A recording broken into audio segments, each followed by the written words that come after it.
Usa ka intel operative sa Lapu-Lapu City Police nagpositibo sa random drug test. Samtang ang laing duha pa ka mga PNP personnel nga nagpositibo usab sa surprise drug test niadtung buwan sa Disyembre ug Enero, girekomendar nga taktakon na sa serbisyo. Siluan Mirundina sa report. Humanigawas ang resulta sa confirmatory test niadtong Lunes, gihatagan ang naasoing intel operative og 15 ka adlaw aron i-challenge ang resulta sa drug test. Nagpasabot ang samang urine sample ipaubos sa confirmatory test sa usa ka independent drug testing laboratory didto sa kauluhan ug ang tanang gasto niini abagahon sa intel operative. Istorya na to ang personnel nga mo-challenge gid daw siya sa result sa crime laboratory. Tinuod nga wala gid siya ni gamit o tungod lang na siyang gipang intake ng vitamins o mga magawas man gid ang reality kay science na magunaan sa drug test.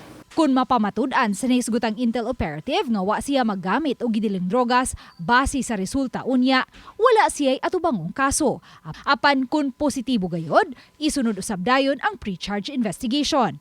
Matud ni Police Lieutenant Colonel Christian Torres, spokesperson sa Lapu-Lapu City Police Office, nga sukad niadtong Enero, matag Lunes, random ang pagpili sa mga personnel nga ipaubos sa drug test aron masigurong way ni usa kanila ang tigamitan og gidiling drogas. Kaning initiative sa amo ang city director kaning weekly manang dili gud maka ang personnel na to nga randomly og nagamit mong gali is ma-detect gud siya madugay madali kay sa una mo kung several years is once a year ata ma-drug test. Samtang girekomendar na usab sa summary hearing officer nga ma-dismiss ang duha ka mga personnel sa Lapu-Lapu City Police Office nga nagpositibo sa surprise drug test niadtong Disyembre ug Enero ning tuiga. For finality na to, siguro na nato sa opisina sa atong regional office para katong atong decision sa summary hearing officer is i-confirm na sa atong regional director.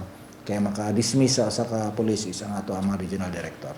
Uban ni Marlon Melgazo, Luan Mirondina, Balitang Bisdak.